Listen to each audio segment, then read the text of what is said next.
भारत माता की तुम्ही पण बोलायचं होतं भारत माता. ठीक आहे, हरकत नाही. पण त्यामुळे तुम्ही हसलात, तुम्ही फ्रेश झालात. भारत माता खरंच जय आहे.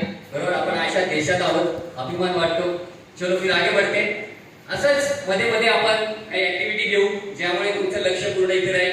मी शाळेतला तो मास्तर नाहीये जो फक्त छडी दाखवतो, ठीक आहे, पण लक्षपूर्वक ऐका. बिकॉज जर तुमच्या डोक्यामध्ये काही डाऊट्स राहिले तर तुम्हाला डिसिजन घ्यायला काय होईल, अवघड होईल. तर मग आपण पुढे जाऊया. Ready? Riyansh Multitech private limited commitment for health and happiness. Commitment काय कंपनीची? हेल्थ आणि हॅपीनेस.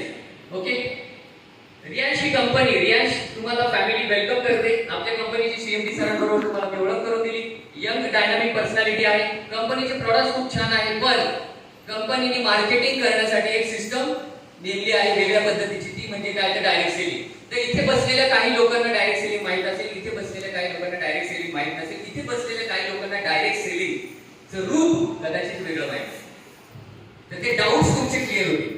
काही लोकांना डायरेक्ट सेलिंग म्हणजे गडबड वाटते, काही लोकांना डायरेक्ट सेलिंग म्हणजे देव वाटतं. असं का? कारण काही लोकांना पोलीस डिपार्टमेंट चांगलं वाटतं, काही लोकांना पोलीस डिपार्टमेंट खराब वाटतं, काही लोकांना डॉक्टर चांगले वाटतात, काही लोकांना नाही वाटत, काही लोकांना बँकवर भरोसा आहे, काही लोकांना बँकवर भरोसा नाही. बिकॉज जो तो त्याचा एक्सपिरियन्स. ज्याने बँकेत पैसे टाकले आणि ती बँक पडली तर तो बोलणार बँक खराब आहे. पण बँक खराब नाहीये, तिथलं मॅनेजमेंट खराब. ज्याने मेडिकल पेशामध्ये गेलं त्याचा प्रॉब्लेम सॉल्व्ह करण्यासाठी, ऑपरेशनसाठी, पण ऑपरेशन सक्सेसफुल नाही झाले, ते बोलणार डॉक्टर चोर आहे. पण ज्याचं ऑपरेशन सक्सेस झालं तो बोलणार डॉक्टर चोर नाही आहे. म्हणजे सगळे पेशा, सगळे प्रोफेशन चांगले आहेत, त्यामध्ये काम करणारं मॅनेजमेंट खराब असू शकतं. तसंच डायरेक्ट सेलिंग याविषयी लोकांच्या धारणा आहेत, कारण तो एक्सपिरियन्स वेगवेगळा आहे. कारण मॅनेजमेंट चुकीचं असू शकतं, लोक चुकीचे असू शकतात, प्रोफेशन चुकीचं नाही.